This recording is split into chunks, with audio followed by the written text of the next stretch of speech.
এই নাও তোমাদের কাপড় রেডি। দাঁড়াও, এটাতে হাত দিও না, এটা আমার ভাইয়ের জন্য। ভাই নাও, তুমি এটা খাও। হ্যাঁ, আমি শুধু এটা খাইতাম?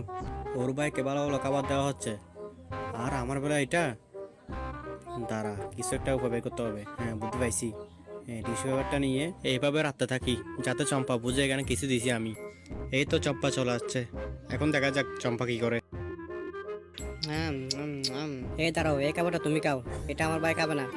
না, এটা তোমার ভাই কাক। না, এটা তুমিই খাও, আমার ভাইয়ের জন্য আমি আবার বানাবো। ওকে, আমি খাচ্ছি। হুম, চম্পা কাক একটু বোকা বানাই। এই নাও ভাইয়া, তুমি এক পিস খাও।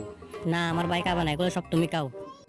ভাই আসো, এগুলো খেতে হবে না, আমি তোমার জন্য আবার নতুন করে খাবার বানিয়ে দিচ্ছি, আসো। হ্যাঁ, আজকে চম্পাকে অনেকদিন পর বোকা বানিয়েছি। সবগুলো খাবার আমি এখন আস্তে আস্তে খাবো। হ্যাঁ, ওয়াও, অনেক স্বাদ। আমার চম্পা তো অনেক ভালো রান্না করে। বন্ধুরা, দ্বিতীয় পার্ট দেখার জন্য কমেন্টে বলে যাও, আর ভিডিওটি ভালো লাগলে শেয়ার করে দাও।